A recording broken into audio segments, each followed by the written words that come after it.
تفصیلات شام 5 بجے اور میری کوٹھی پر شہباز احمد صاحب نے کہا اور دوسری طرف سے فون بند کر دیا گیا، لیکن میں ریسیور ہاتھ میں لیے بیٹھا رہ گیا۔ یہ لڑکی تھی کہ چھلاوا، اس میں شک نہیں کہ بہت پراسرار، بہت دلکش اور بہت دل مو لینے والی تھی، لیکن دوبارہ غائب ہو گئی تھی، جبکہ ساری رات اس نے مجھ سے اس قسم کا کوئی تذکرہ نہیں کیا تھا اور اشارے میں بھی یہ بات نہیں بتائی تھی کہ وہ فوری طور پر کہیں جانے کا ارادہ رکھتی ہے۔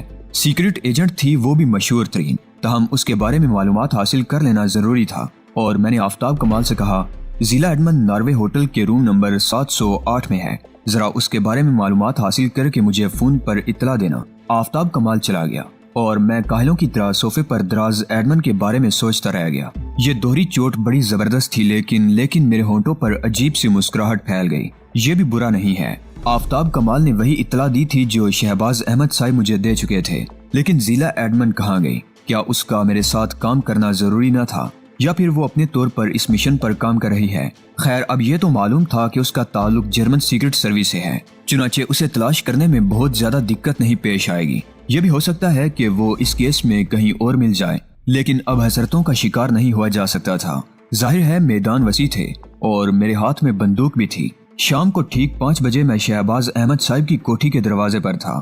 اندر ان کی کار نظر آ رہی تھی۔ سیکیورٹی گارڈز کو غالباً میرے بارے میں ہدایت کر دی گئی تھی کہ میرے آنے پر کوئی پابندی نہ لگائی جائے، چنانچہ مجھے بآسانی اندر جانے کی اجازت مل گئی اور تھوڑی دیر کے بعد میں شہباز احمد صاحب کے کمرے میں ان کے سامنے بیٹھا ہوا تھا۔ شہباز احمد صاحب نے مسکراتے ہوئے کہا، میرا خیال ہے جتنا وقت تمہیں مل گیا ہے وہ اس مہم پر کام کرنے کے لیے موڈ بنانے کو کافی ہوگا۔ میں نے گہری سانس لے کر کہا، جب کوئی کام میرے سپرد کیا جاتا ہے تو میرا موڈ خود بخود بن جاتا ہے۔ میرا خیال ہے کسی کام کو میرے سپرد کرنے کے بعد آپ کو اس میں میری طرف سے کاہلی کی کوئی شکایت موصول نہیں ہوئی ہوگی۔ نہیں بھائی، یہ الفاظ ادا کرنے کا مقصد بالکل یہ نہیں تھا۔ میں جانتا ہوں کہ تم کام مل جانے کے بعد پوری طرح مستعد ہو جاتے ہو۔ بہرحال میں چاہتا ہوں کہ تم اس سلسلے میں فوری طور پر کام کا آغاز کر دو۔ ضلع ایڈمن کی اچانک واپسی کیا حیثیت رکھتی ہے؟ میں نے سوال کیا اور شہباز احمد صاحب سوچ میں گم ہو گئے۔ پھر انہوں نے کہا، اس کے سپرد شاید اتنی ہی ذمہ داری کی گئی تھی کہ وہ ہمیں ان واقعات سے آگاہ کر دے، اور بات مجھ تک محدود نہیں تھی بلکہ وہ اوپری ذرائع سے میرے پاس پہنچی تھی، کیونکہ یہ بات اعلیٰ حکام بھی جانتے ہیں کہ تمہارا تعلق براہ راست مجھ سے ہے۔ گڈ، اس کا مطلب ہے کہ ضلع ایڈمن اپنے وطن واپس چلی گئی۔ کیا تم سے اس بارے میں اس نے کوئی تذکرہ کیا تھا؟ نہیں، غالباً اس طرح جرمن جاسوسہ اپنے آپ کو پراسرار بنا کر پیش کرنا چاہتی تھی۔ شہباز احمد صاحب کے ہونٹوں پر مسکراہٹ پھیل گئی۔ وہ بولے، بہرحال ہمیں اس سے کیا دلچسپی ہو سکتی ہے؟ اس بات کے امکانات بھی ہیں کہ اس کے سپرد مزید ذمہ داریاں کی گئی ہوں، اور جب تم اپنی مہم پر اس علاقے میں جاؤ تو کہیں اس سے تمہاری ملاقات ہو جائے۔ کیا مطلب؟ کیا وہ یہاں سے باقاعدہ واپس نہیں گئی؟ نہیں، اس سلسلے میں ہماری ذمہ داریاں قائم نہیں کی گئی تھیں، اس سے بس اتنا ہی تعلق تھا ہمارا۔ ویسے تم نے اسے کہاں ٹھہرایا تھا؟ Hotel Norway. ٹھیک ہے، اچھی جگہ تھی۔ مجھے یہ اطلاع کہ وہ وہاں سے چلی گئی ہے اوپری ذرائع سے ملی ہے، اور ضلع ایڈمن کو اوپری ذرائع سے ہی میرے پاس بھیجا گیا تھا، کیونکہ اعلیٰ حکام یہ بات جانتے ہیں کہ تمہارا تعلق براہ راست مجھ سے ہے۔ ضلع ایڈمن کو میرے پاس بھیجنے کا مقصد یہی تھا کہ اس کا تم سے تعارف کرا دیا جائے۔ مجھے اس بات سے کوئی دلچسپی نہیں ہے، آپ کو بلانے کی وجہ جاننا چاہتا ہوں۔ بس وجہ صرف یہی ہے کہ تم جلد از جلد وہاں روانہ ہو جاؤ اور جس طرح بھی ممکن ہو سکے ہرمین کو تلاش کر کے گرفتار کرو، یا کم از کم اسے ہلاک کر دو۔ وہ فارمولہ جو اس کے پاس موجود ہے بہتر ہے کہ کسی اور کے قبضے میں نہ جانے پائے۔ اب تک موصول شدہ اطلاعات یہی ہیں کہ وہ فارمولہ ہرمین سے کوئی حاصل نہیں کر سکا اور ہرمین اپنے طور پر اس پر کام کر رہا ہے۔ بہتر ہے میں روانہ ہو جاتا ہوں۔ اس سلسلے کی کچھ اور تفصیلات درکار ہوں گی۔ ہاں، تفصیلات مجھے فراہم کر دی گئی ہیں۔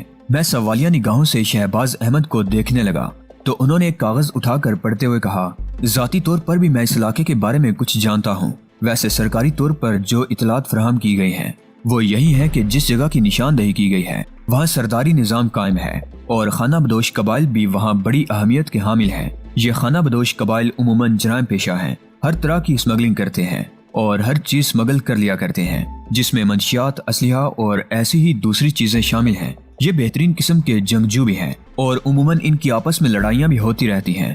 ہمارا پولیٹیکل ایجنٹ وہاں موجود ہے اور بذات خود اسی علاقے کا باشندہ ہے۔ اس کا نام رحمان جان ہے اور ہمارے تمام مسائل وہی حل کراتا ہے۔ رحمان جان تم سے ہر طرح کا تعاون کرے گا، اس کے بارے میں تمہیں تمام تفصیلات سے آگاہ کر دیا جائے گا۔ خاص طور سے تمہیں 2 قبیلوں پر نگاہ رکھنی ہے۔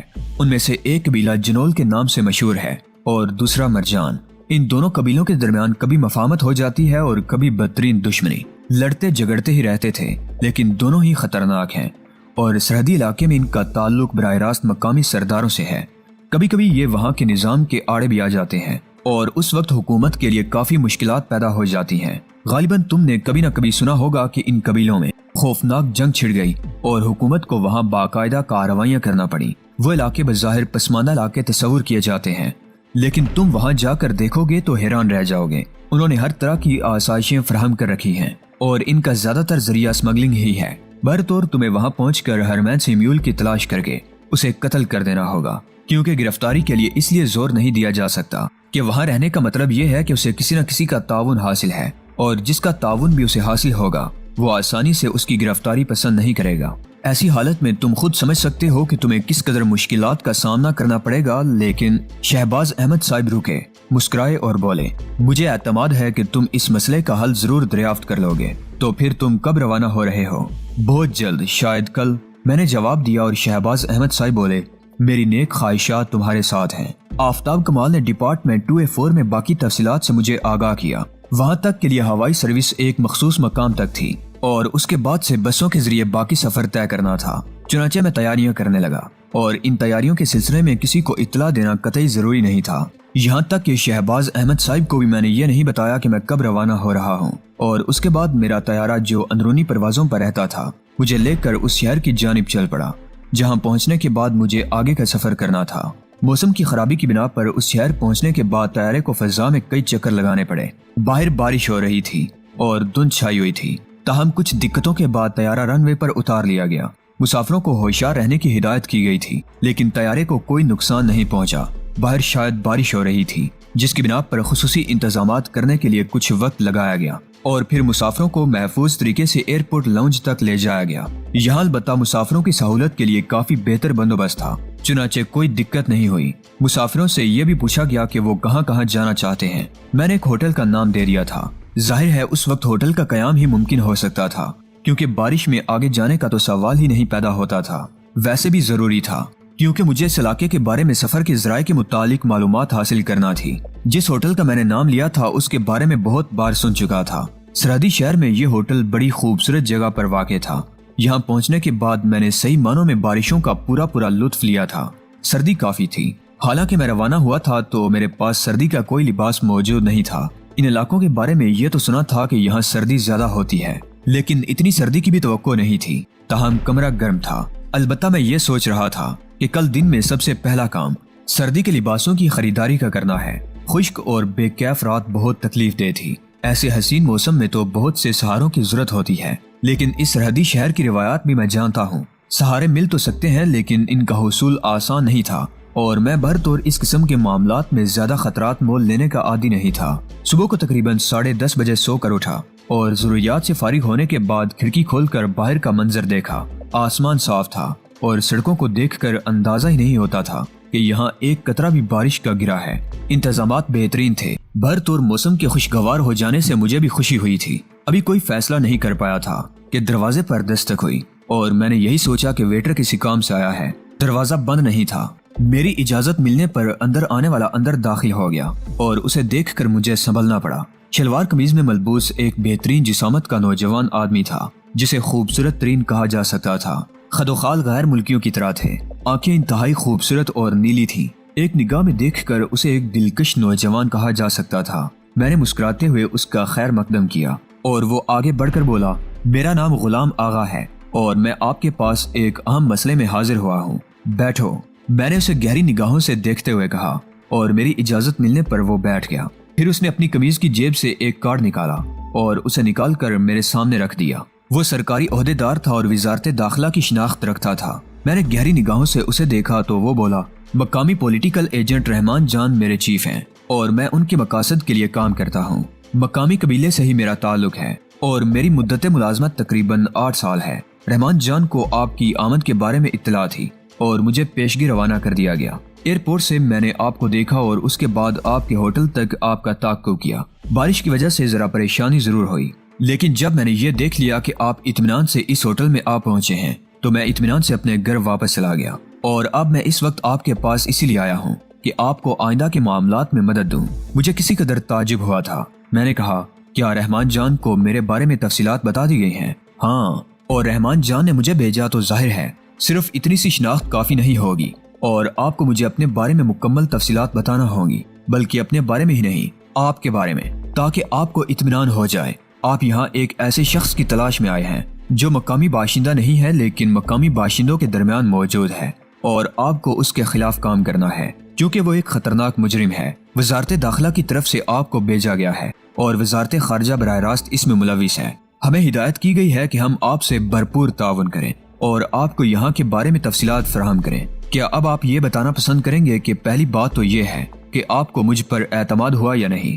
یقیناً غلام آغا، میں سمجھتا ہوں کہ اتنا کچھ کافی ہے، تاہم اس بات کا بھی انتظام کر دیا گیا ہے کہ آپ کا رابطہ براہ راست وزارت خارجہ کے سیکریٹری جناب شہباز احمد صاحب سے رہے اور آپ ان سے کسی بھی مسئلے میں مزید ہدایات لے سکیں۔ Very good. اب آپ سے یہ معلوم کرنا پسند کروں گا کہ وہ شخص کیا آپ کا شناسہ ہے؟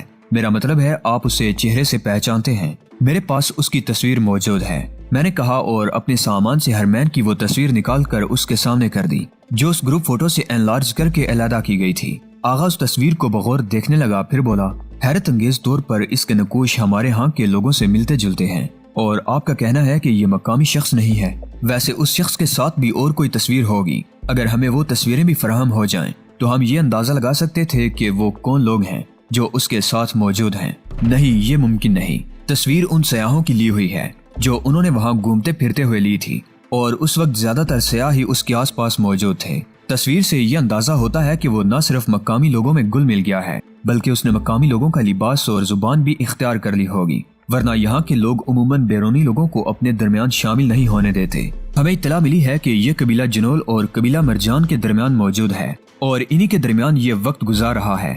غلام آغا کے چہرے پر کسی قدر تشویش کے آثار پھیل گئے اور پھر چند لمحات سوچتے رہنے کے بعد اس نے کہا، صورتحال خاصی مشکل ہو جائے گی، کیونکہ یہاں تو چھوٹے چھوٹے قبائل بھی ہر طرح کی جرائم پیشہ کارروائیاں کرتے ہیں، وہ افیم اور ہیروئن کی اسمگلنگ بھی کرتے ہیں۔ ویسے سرداری نظام کے تحت ان پر نگاہ رکھی جاتی ہے، لیکن ان کے وسائل بہت زیادہ ہیں، اور خاص طور سے ان دونوں قبیلوں کے، کیونکہ اس علاقے سے لے کر دور دور تک انہوں نے ایسے رابطے قائم کیے ہوئے ہیں کہ سرحدی حد بندیاں ان کے لیے کوئی حیثیت نہیں رکھتی، وہ بآسانی ایک جگہ سے دوسری جگہ آ جا سکتے ہیں۔ اس کے علاوہ ان کے دوسرے جرائم بھی منظر عام پر ہیں، چوری اور ڈاکہ زنی، ہر طرح کی وہ کارروائی کر لیتے ہیں جو عام لوگوں کے لیے ممکن نہیں ہے۔ برطور ان سے نمٹنے کے لیے ہمیں خاصی مشکلات کا سامنا کرنا پڑے گا۔ وہ بہت جنگجو اور خونخوار قبیلے ہیں، لیکن فکر کی بات نہیں ہے، اگر وہ شخص ان کے درمیان موجود ہے تو ہم اسے تلاش کرنے کے لیے ان لوگوں سے مدد لے سکتے ہیں۔ خوش بختی کی بات یہ ہے کہ رحمان جان کے تعلقات دونوں ہی قبیلوں کے سربراہوں سے ہیں۔ اگر یہ معاملہ براہ راست ان سے متعلق نہیں ہے تو یقینی طور پر وہ ہماری مدد کریں گے، اور اگر وہ سربراہ یا ان میں سے ایک جو ہرمین کا سرپرست ہوا یہ بات معلوم کر لے گا تو کیا وہ ہمارے لیے مشکلات نہیں کھڑی کرے گا؟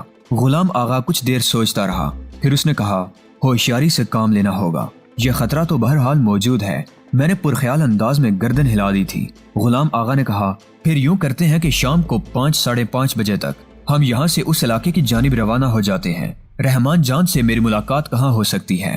میں آپ کو ان سے بھی ملا دوں گا، لیکن ابھی وہ مصروف ہیں، اور انہوں نے میری ذمہ داریاں لگائی ہیں کہ میں آپ کے ساتھ ہر طرح کا تعاون کروں، اور آپ دیکھیں گے کہ یہ تعاون آپ کی پسند کے مطابق ہی ہوگا۔ کیوں نہیں، اس بات پر مجھے یقین ہے۔ ویسے تمہارا یہاں قیام کہاں ہے؟ وہ مسکرایا، پھر ہنس پڑا اور بولا، آپ کے سامنے والے کمرے میں۔ کیا مطلب؟ جب آپ نے یہ کمرہ حاصل کیا تو میرے لیے بھی ضروری تھا کہ آپ کے قریب رہوں۔ بہت خوب، میں بھی مسکرا دیا۔ پھر میں نے غلام آغا کے لیے کافی منگوا لی تھی۔ شکل و صورت اور گفتگو سے یہ شخص خاصا اچھا لگتا تھا۔ ہم نے بقیہ وقت ساتھ ہی گزارا، اور اس کے بعد شام کو 5 بجے غلام آغا ایک خوبصورت لینڈ روور میں میرا انتظار کر رہا تھا جو اس ہوٹل کے سامنے ہی تھی۔